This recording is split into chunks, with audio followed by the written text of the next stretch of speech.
लोकसभा और राज्य विधानसभाओं में महिलाओं के लिए 33% आरक्षण की व्यवस्था करने वाला महिला आरक्षण अधिनियम 2023 बृहस्पतिवार से लागू हो गया। केंद्रीय विधि मंत्रालय द्वारा जारी एक अधिसूचना में यह जानकारी दी गई। हालांकि ये तुरंत पता नहीं चल पाया है कि संसद में इस कानून में संशोधन करने और इसे 2029 में लागू करने पर जारी चर्चा के बीच 2023 के अधिनियम को 16 अप्रैल से प्रभावी क्यों किया गया। अब इस पर नेताओं की प्रतिक्रियाएं आ रही हैं। विपक्ष ने कहा है कि जिस पर चर्चा चल रही है उस पर नोटिफिकेशन कैसे आ सकता है। ऐसा है, इस सरकार से ज्यादा अनएथिकल और बेईमान कोई सरकार हो ही नहीं सकती है।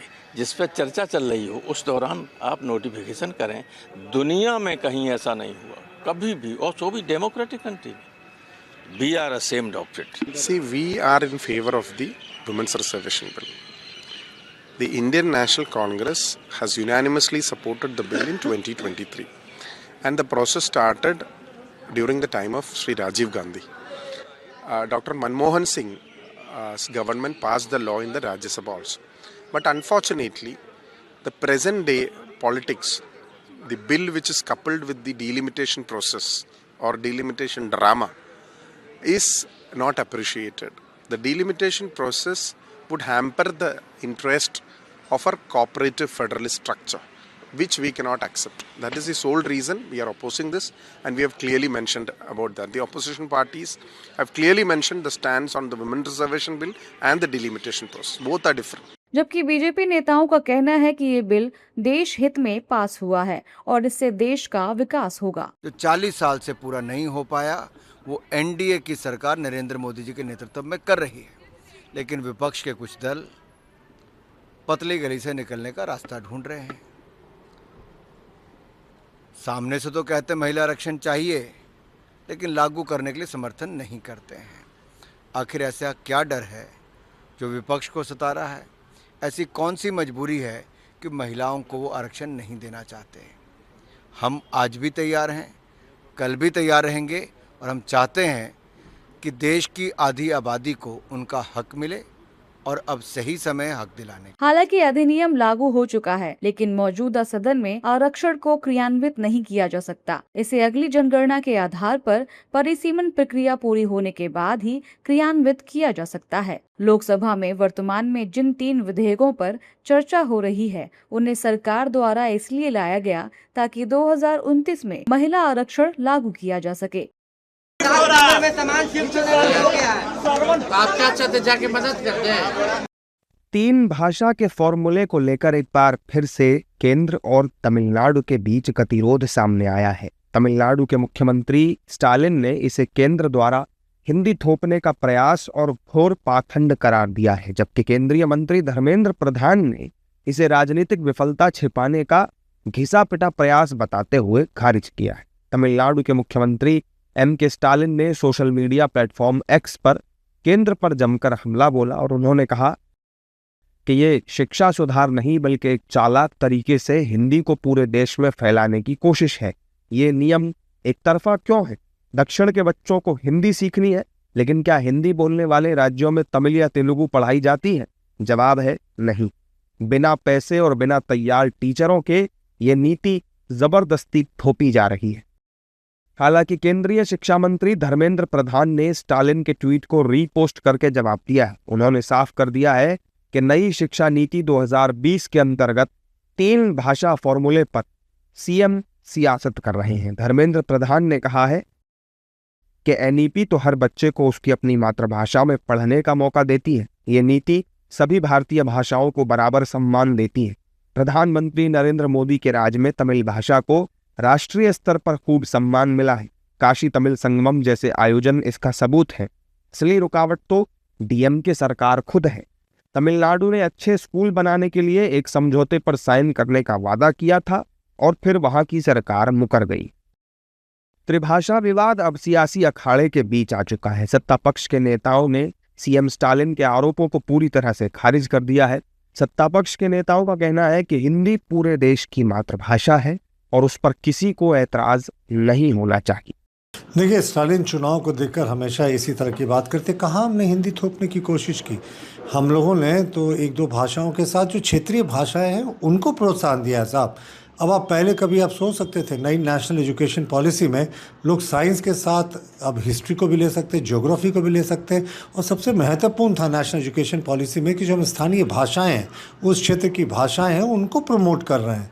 अब आप तमिलनाडु में वहाँ की स्थानीय भाषा को अगर प्रमोट कर रहे हैं, उसमें भी अगर किसी को प्रॉब्लम होता है और ज़बरदस्ती कहाँ दिखा दें, वो सिद्ध कर दें कि हम हिंदी को थोपने की कोशिश कर रहे हैं। हिंदी हमारी राष्ट्रभाषा है, थोपा जा रहा है हिंदी। यह तो इंडी गठबंधन के प्रमुख घटक दल है।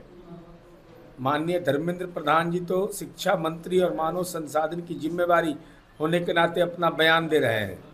सच यह है कि इंडी गठबंधन के लोग केक काटने के लिए जाते हैं वहाँ। हालांकि कांग्रेस नेताओं ने इस मामले में एम के स्टालिन का समर्थन किया है। उन्होंने केंद्र सरकार पर हमला बोलते हुए कहा कि हर राज्य की अपनी भाषा होती है, लेकिन दक्षिण पर हिंदी भाषा का जोर देना या थोपना पूरी तरह से गलत है। मेरे ख्याल से ऐसा है, साउथ के ऊपर आप हिंदी इस तरह से थोपना बिल्कुल गलत बात है। उनको साथ में लीजिए, और 3 लैंग्वेज फार्मूला बिल्कुल गलत फार्मूला है। ऐसा है, आगे जाके आहिस्ता आहिस्ता हिंदी सिखाइए, लिंक लैंग्वेज करके उनको उसको सिखाइए, लेकिन कंपल्शन करेंगे तो साउथ में उसका बड़े पैमाने पे विरोध होगा ही। साउथ में हमेशा एक माहौल ऐसा है कि उत्तर भारत हमारे खिलाफ है, तो इस तरह से उनके ऊपर एक भाषा थोपना, उनके लिए हिंदी बड़ी कठिन है। इंग्लिश में सीखना ना, इंग्लिश भी आप भी इंग्लिश बेस चलाते हैं ना सब कारोबार, तो हिंदी थोपने की क्या ज़रूरत है। थोपना नहीं, लोगों को समझा के लोग सीखेंगे, ऐसा दिखे। ये विवाद कोई नया नहीं है। 1960 के दशक में भी तमिलनाडु में हिंदी के खिलाफ बड़े आंदोलन हुए थे, लोगों की जान भी चली गई थी। तब से तमिलनाडु की राजनीति में हिंदी का विरोध एक बहुत ही संवेदनशील मुद्दा रहा है। अब सीबीएसई के नए नियमों ने वही पुरानी आग फिर से जला दी।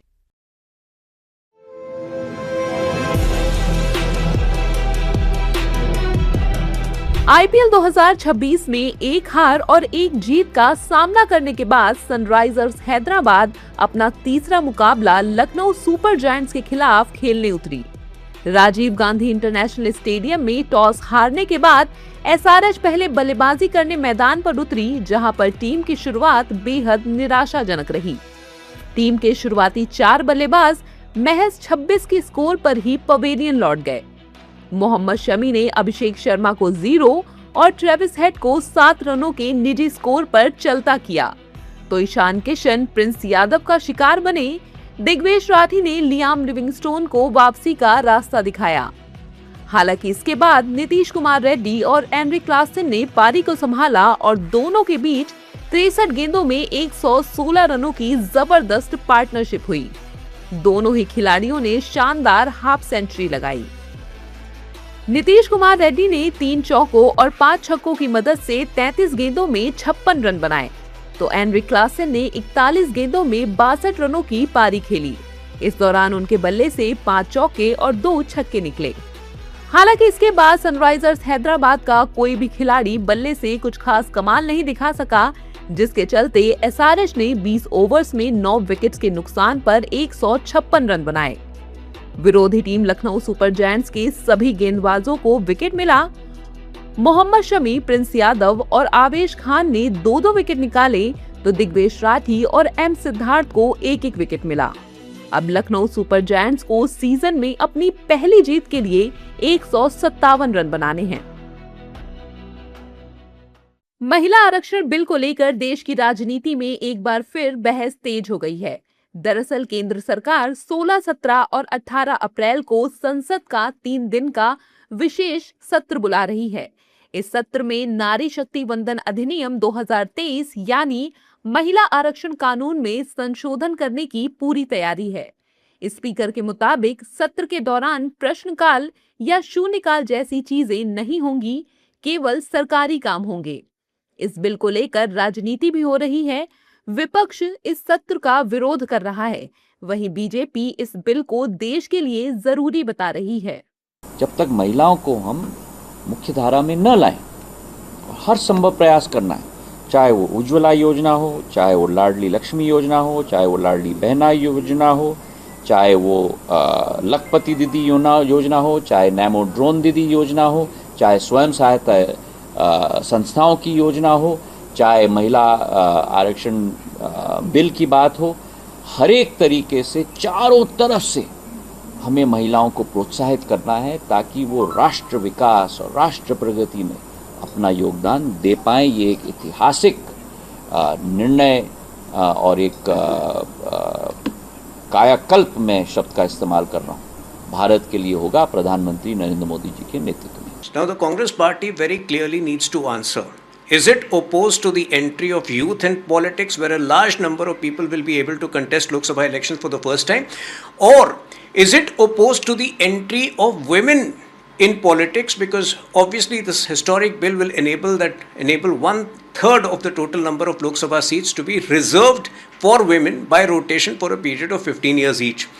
But fundamentally it seems that the Congress wants concentration of power in a few hands, and invariably that would mean concentration of power in the first family of the Congress party, because the entire Congress party is run by proxy by the first family. So I think Congress party needs to answer why it wants to stall such a historic bill and do disservice to the nation. वहीं कांग्रेस का आरोप है कि केंद्र सरकार ने पश्चिम बंगाल और तमिलनाडु में विधानसभा चुनाव के नतीजों को प्रभावित करने और चुनावी फायदे के लिए संसद का विशेष सत्र बुलाया है।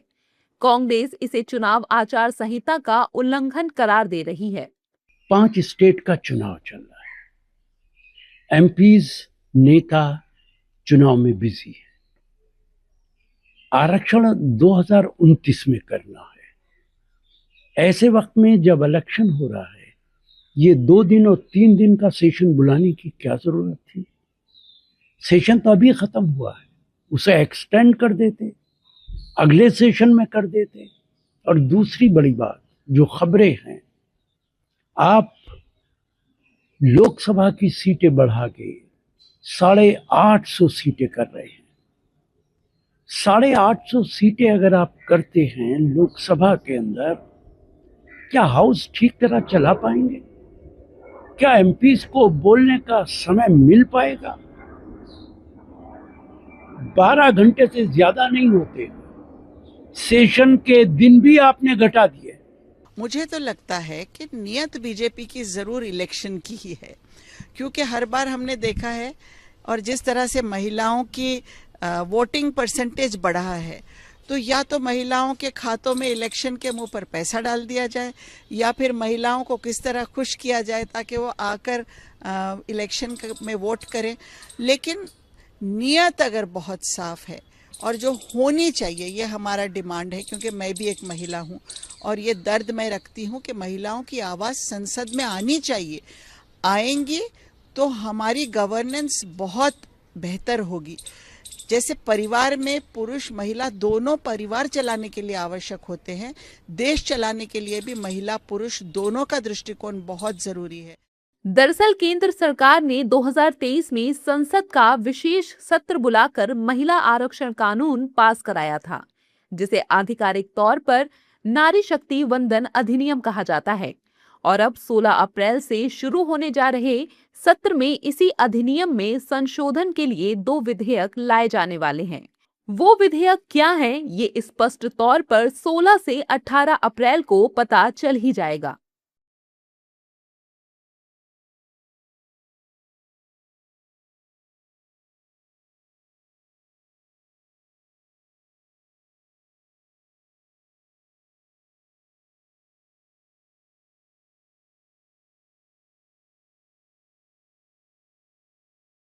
स्वदेशी पर जोर इसलिए जरूरी है, यह पदार्थ की बात नहीं है, उपभोक्ता की बात नहीं है, यह आत्मसम्मान की बात है, राष्ट्र जागरण की बात है, यह स्वाभिमान की बात है, यह लाखों हमारे जो कारीगर भाई हैं, आर्टिसंस हैं, उनकी बात है। जब हम स्वदेशी की बात करते हैं तो हम आसपास के क्षेत्र में जो छोटे छोटे कुटीर उद्योग हैं, छोटे छोटे जो काम करने वाले कारीगर हैं, हम उन सब की बात करते हैं। उससे हमारी परंपराएं सुरक्षित रहती है, उससे हमारी सारी जो मूल्य और हमारे जो आदर्श हैं वो बने रहते हैं। इसके लिए स्वदेशी जरूरी है। जहाँ स्वदेशी है वहाँ स्वाभिमान है। जिस देश का राष्ट्र स्वाभिमान है वही देश समृद्धशाली है। इसलिए देश को समृद्धशाली बनाने के लिए स्वदेशी जरूरी है।